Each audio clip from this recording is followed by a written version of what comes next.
Yeah, welcome back. Welcome back to another episode of the Bench Mob ENT. We got a special one for y'all today. We have none other than Ruben Acosta is in the building. How you doing today? Doing great, man. Appreciate you guys for having me on. We appreciate you for hopping on with us, taking time out of your schedule. I want to get straight to it and ask you, for those that don't know, this is a professional basketball player that we're talking to, played college ball, played overseas, still playing right now. Where did your love for basketball start? Where did that originate? Uh, I mean, from as far as I can remember, and as my family used to tell me, I used to always have a little basketball I used to carry around, and you can never take that from me. And that's before my knowledge of it. Like I don't even remember that. So I think it started before I could think about it. Hey, some would say then that was meant. That was like God's purpose for your life. Like, don't even remember it. For You as sure. young as ever, and nobody could take the ball from you. You was meant to play ball, point blank, period. That's how it was supposed to go. For you, right? Once you became old enough, you had a recollection of it, you're practicing. Who did you actually look up to? Who did you try to model your game after growing up? It's crazy. I mean, just like anybody growing up around my time, I would say like AI. AI was someone that was real big for me. As I got a little bit older, CP3 for sure. Brandon Jennings, I mean, we're both left-handed. Um, and then I'll say a little bit of Monte and BD, Baron Davis. That's a crazy combination right there. I like all those picks right there. And I that's the other part too that I love that we have you on the show. Anybody that know me, I love left-handed basketball players. I feel the game for y'all is just different. The jump shot is smooth. Like if I could have been left-handed, I'd love to be left-handed. Because I don't know, Brandon Jennings, Michael Redd, all these left-handed, it's something different. Model Ginobili, it's just y'all game is just different, bro. Like I love left-handed basketball players. I appreciate you hopping on just for my personal thing. Left-handed basketball players are some of my favorite basketball players ever. Now you played at NJCU, you played JUCO before that. Within that, right? You're growing up, you're playing. At what point did you know, like, hey, I think I'm actually good enough to play college ball? And then after college, you was able to play pro. When did you know for you, like, yo, I can do this professionally. I can do this at the college level. Because as you know, ain't a lot of people that play at that college level. It's not a lot of people that go pro. So you're one of the few that actually made it to that point. Uh, it's kind of crazy because I think like I've always been the type to go seek out like bigger and better competition since I was a little kid. I was always the kid that brought the nice ball to the court and played with the older guys. All right, if y'all gonna play, if y'all want to use my ball, like I gotta play. But I think it started probably like my sophomore year in high school. I had a friend named Jesse, and he used to always bring me down to FDU, Fairleigh Dickinson University in Teaneck. And I used to always play with the guys over there, and I started seeing that I could hold my own. And I'm talking about guys like Keanu Rockford and Terrence Greer. Anybody that knows those two in the tri-state area know that they were really good. And then got to match up with people like Sekou Harris, who was a beast in high school, and then Joe Nickerson, someone that is taking over like street ball out there and providing platforms and stuff. It was just dope. It was dope. That's when I started realizing like, I could play here. I honestly thought I was gonna play there, to be honest. Like, especially working out with Terrence Greer and him seeing how good I was getting. Yeah, I think that's when I realized. That's dope. I think that's what was missing sometimes in today's game. And you can let me know if you agree or disagree. But back then when we were growing up and before our era, they didn't really separate it into 16U, 17U. You had to play up. And if you was good enough, you made the varsity, you played with them. And if you didn't, you had to go back into the lab, come back next year and try to make the team. But when we were growing up, like you said, that's where you knew you belonged. Cause like, yo, I'm younger than them, I'm smaller than them. but I'm out here holding my own. That's when I think was some of the best basketball because you had to. If you was 15 playing with varsity, oh, you was like that. You was cold. Nah, for sure. Yeah, I think that's when it was best. Now it's kind of separated, and you don't get to see sometimes like I ain't gonna name no names because they balling. That's ball. That's cool. But it's some players that's like they killing at 16U. You bigger than them. You stronger than them. Go play up. Go play Yeah, up. for sure. Go see if how good you really are. Go play up because once you get to college, as you know, it's no 18U, no 19U. No, you might be playing a 21, 22-year-old grown man. Yeah, It's for different, sure. especially overseas too. For you, like overseas life, it's no. Oh, all right, this is your first year overseas. You get to play freshmen or overseas. No, you playing a 42-year-old man that got to put food on the table for his kids. And they trying to kill you because you not from there. Technically. Facts, like different. Like people don't think about that aspect of it. I think it's important. For you growing up, which this is another thing I love because I'm 5'11" too. I love the undersized guards. We don't get appreciated as much. For you, what would you say was your thing that you brought to the game that actually was able to impact winning? What was the skill? What was the talent? What was it? Was it your attitude? What was it that, hey, any team I go to, I bring this to the table and I can help impact winning? I think for me, it's just been adaptability. Like I've just been able to adapt to any situation. So whatever was asked of me or required for me, I was just able to bring that. So like I know, I mean, even as far as going back to like freshman year in Connecticut, like when I was living out there, they needed me to be a facilitator. But then when I moved to Jersey, they wanted me to be a scorer. So I had to be a defensive pest and a scorer. So I mean, once that guy instilled in me, I was able to do that. But there's been a lot of changes and phases in my game. Like it's never been all across the board. Like Ruben as a scorer or he's just a facilitator. But one thing you always did know is that I'm gonna be a defensive pest. I'm gonna bring energy. So no matter what the team needed from me, I'll say that. I'll say that it was the defense biggest thing. Yeah, as an undersized guard, you're gonna have to do something and Mhm. something very well, like highly skilled, because you can attest, anybody watching this can attest, if you 6'7", 6'8", you get in a lot of more opportunities Sure. when you 5'10". If you 5'10", you better be skilled. You can't be 5'10" and just be average. I feel you got to be on a whole different level being an undersized guard. For you, right? You mentioned the defense, you mentioned being a pass, you mentioned being able to facilitate, being able to get bucket. What has been for you, you could say, the biggest advantage of being an undersized guard and the biggest challenge when you're on the court of being an undersized guard? I think a lot of people don't realize how strong I am. Like strong and as fast as I am. So a lot of guys will see like, oh, he's little, like let me go at him. But then they realize I'm not giving up a lot. And then if you mess up one miscue, I'm in there. I'm taking that. So it's kind of like when you see it, you know what I mean? Like it's different. It's different. Like you see me, you're like, dang, he's little, but I don't know. They realize real quick it ain't that. And then I'll say like my biggest challenge is there's times I want to get into a shot or I think I want a shot and we got to create a little bit more separation. Like if I was a little taller, I'd just rise up, you know. But obviously there's always a possibility of getting blocked, so, got to make adjustments. That's why I say, bro, like when you see those players that make it pro, make it in the league, you got to get a kudos because, like you said, one of the aspects of it, if they get a shot off, they talking about they averaging 20, 25. Yo, you know how much creation and how much separation they're doing to get that 25, 20 points a game? That 20 points a game is a little bit easier if you 6'8", 6'9".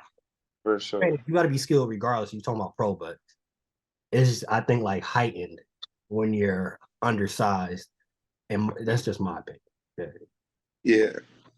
Cause some might disagree, but I'm a little biased. But hey, it is what it is. I saw in your bio, right, which I think is dope because I vacillated in between plant-based lifestyle, and I saw in your bio it said vegan lifestyle, right? When did that happen for you, and how has that transition been?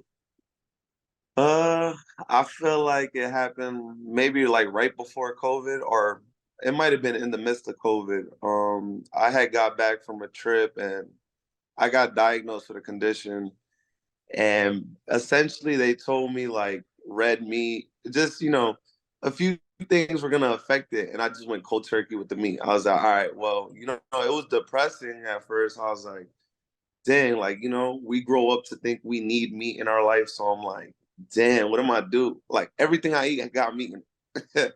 So I cut it off. I couldn't let go of the cheese at first.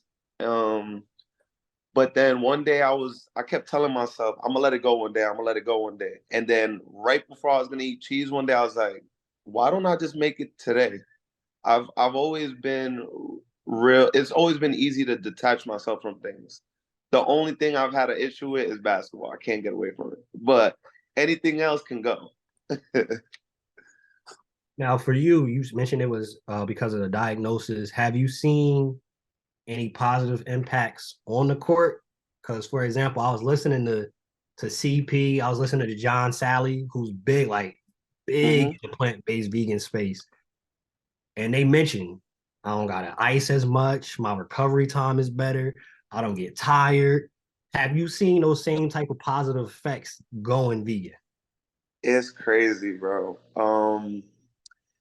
Yes, 100%. Like my energy, I've always been energetic, but I feel like I grew up with like asthma symptoms, so I used to like burn out a little faster.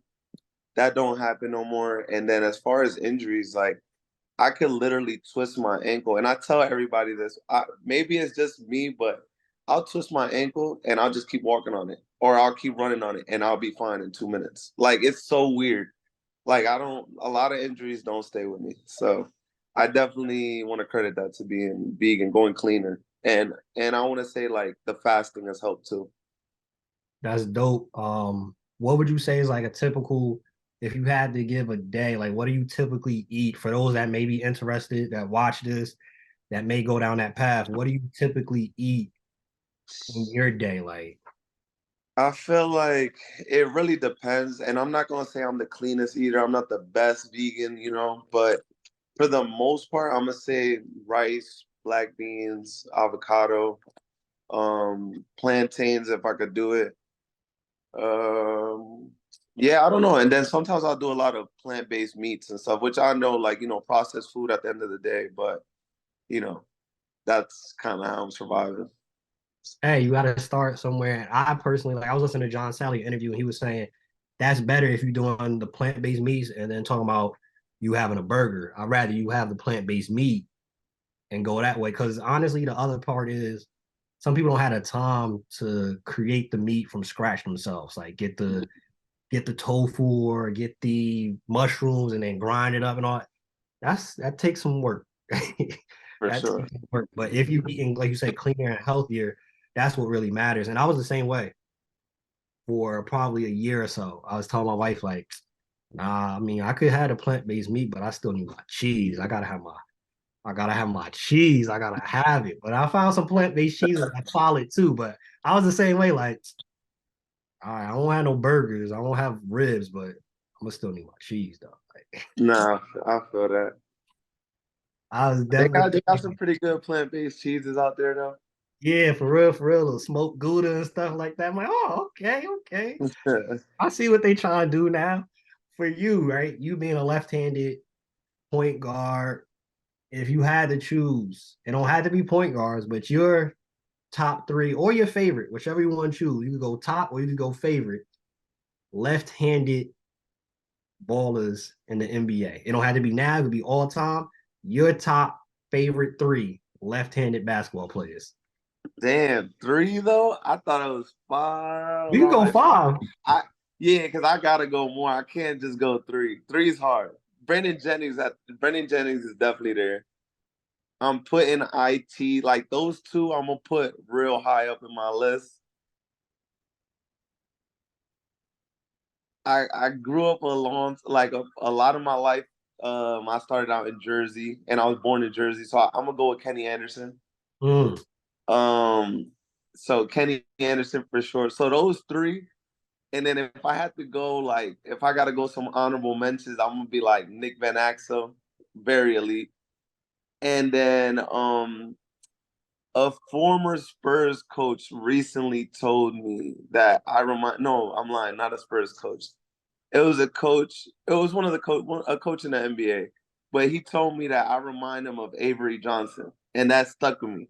So I started studying, and I just been looking at his game, and I realized, and he was telling me like, "Yo, you don't gotta score 20 points, or you don't gotta be a scorer to get looked at. You don't gotta be that. Like by running a game, playing defense and then just hitting your few shots that come your way, you'll definitely go far. Like he's like, you really remind me of Avery Johnson. So I was like, I think those are the ones. Yo, Avery Johnson was really cold. People don't watch and don't bring up Avery Johnson enough. I remember watching Avery Johnson. I was a Lakers fan.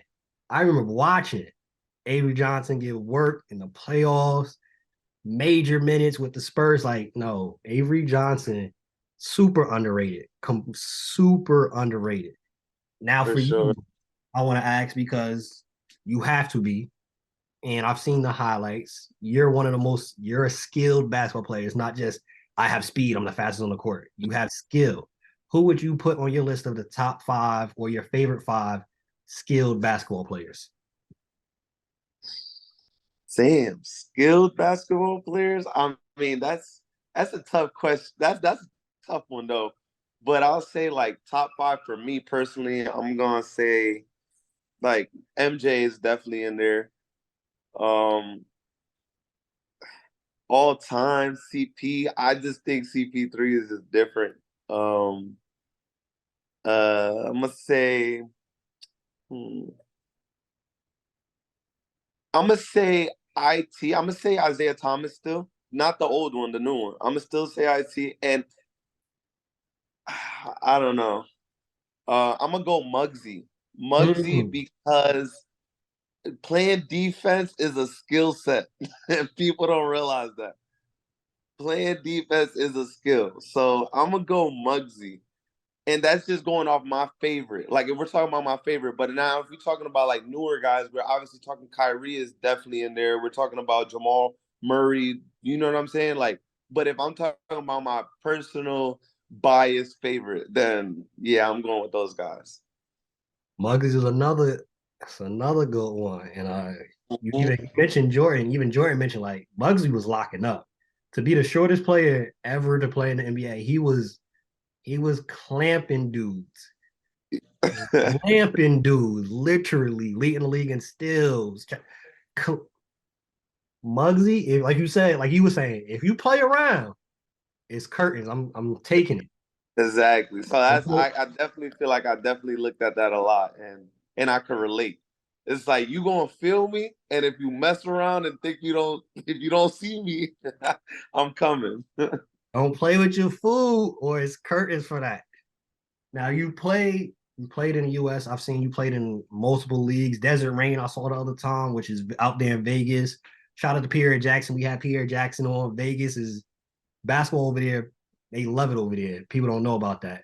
You played overseas. Where would you say is like your favorite leagues to play in, and where have been your favorite places to play overseas?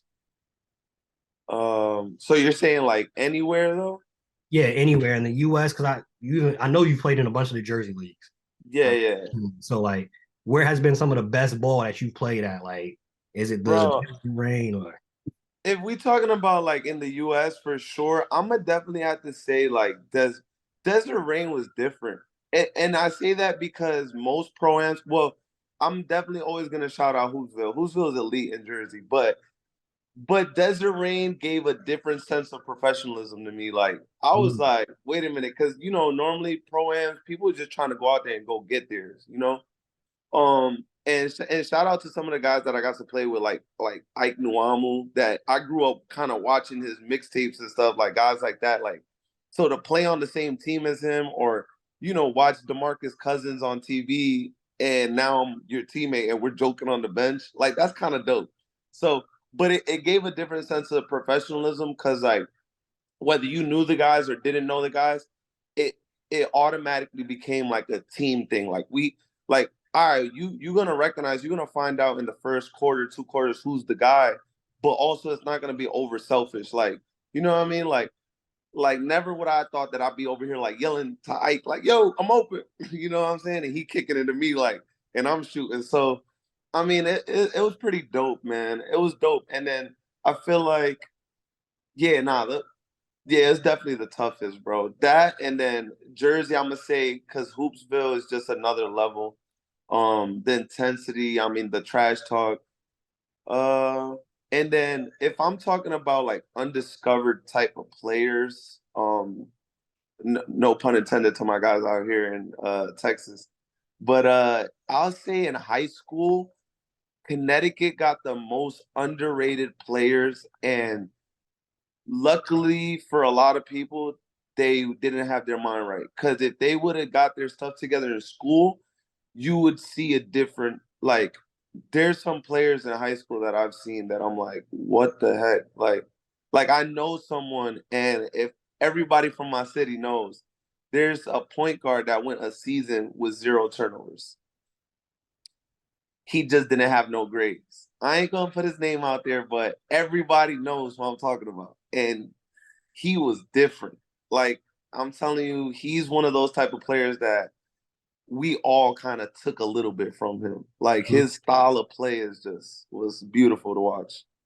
So I don't know. I got to give it a little bit. I got to sprinkle that out. But if we're talking about pro-ams, then I'm gonna go Desert Rain. That's actually wild. Zero turnovers for a season, That's that's different. and didn't have no GPA to get into college. So that's tough. That you know, That get man, you could talk to Dagner anybody on the court, and they know at least one or two people that was cold, but it was grades. It was something off the court. Cold should be in the league. We all know at least one or two people like that, but extenuating circumstances prevented that from happening. yeah. Where's been the best for you, like overseas? Where has been some of the best basketball or some of your favorite places to play at?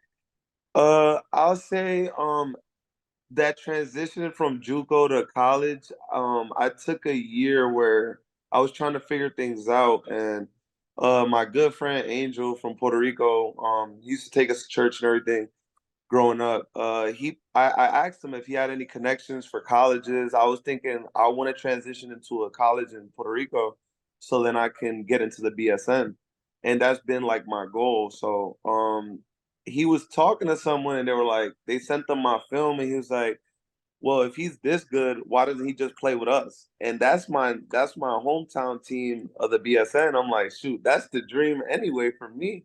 So I'm like, okay, like what I gotta do. So when they sent me out there, they were like,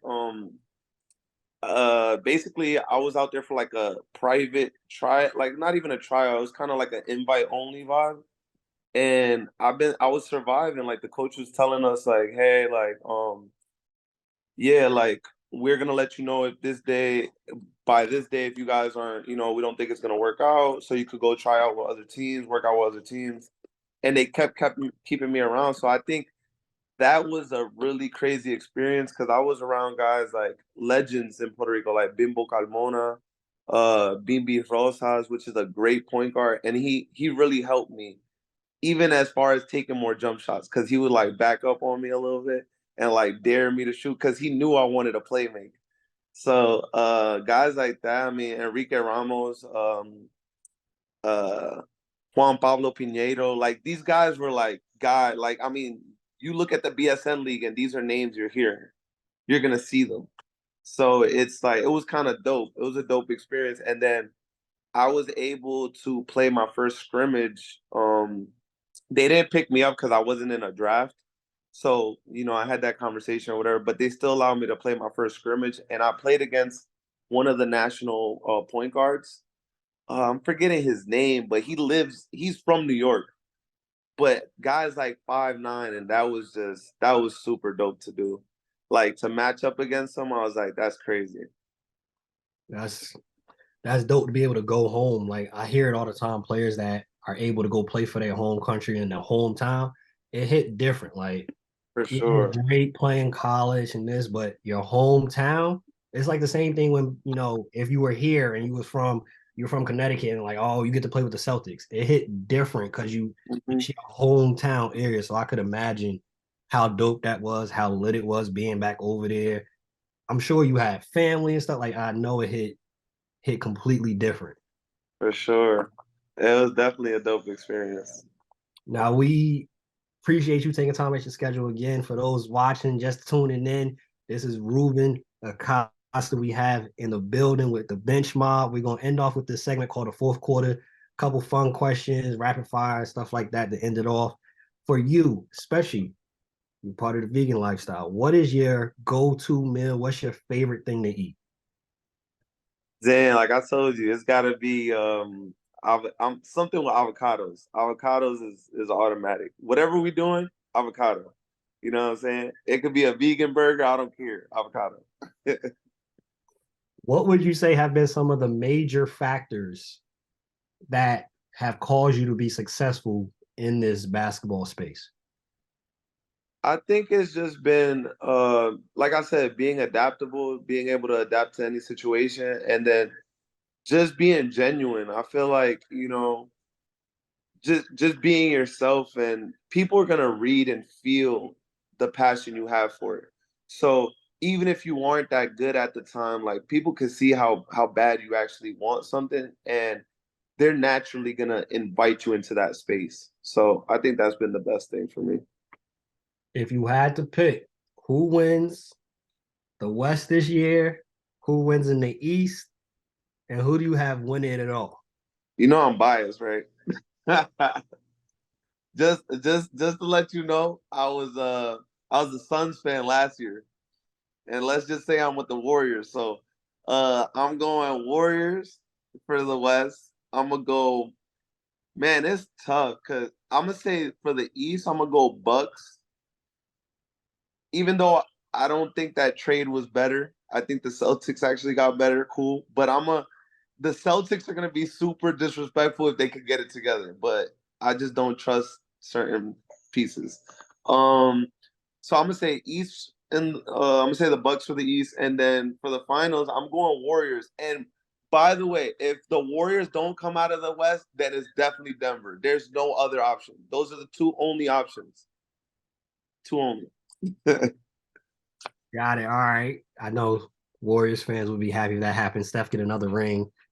Steph gets another ring. We'll have to have you come back on because that's a whole nother episode. If Steph get another ring, that debate get a little sticky right there. I know it's tough, and then I need Chris Paul to get one, so it's over. That's the two people you just mentioned. It's funny you had that matchup. I want to see Chris Paul get one before he retire, and I want to see Dame get one. Those two, especially more so Chris Paul, because the disrespect that be on Chris Paul's name because he doesn't have a ring is absolutely disgusting. He's a basketball savant. I just don't get it. He get the ring, then all y'all can shut up because Yeah. outside of that, I don't want to hear nothing. Chris Paul is elite, elite. So I don't want to hear none of that. Five people, dead or alive, that you have with you at a meal. Are we talking about famous people, or are we talking about like family and friends? It can be, and we've had literally everybody from saying Denzel Washington to somebody saying, I just want my aunt to be there. Whatever you want, five people dead or alive that you want to have a meal with. You could pick their brain, get some wisdom, some laughs, whatever. Yeah, man. I mean, this is tough because honestly, I would just go. I got three set of groups that I probably would have took. I would have took either close friends, which would have been probably Lewis, David, Check Sasha. If I'm going famous people, would have been MJCP3, Megan Good, IT. making good because I'm gonna shoot my shot. But but honestly though, you know, I just lost a pretty close friend in college, and it affected a lot of us. So I would just want to have that conversation. So my friend Auntie, my grandma that passed away, my brother Kev, and a kid I grew up with playing basketball, Michael. I'll say those guys, those people right there. Solid list again. DMN you condolences to you and the NJCU family. I know she was at NJCU, so condolences to y'all for that. Last one before we get you out of here.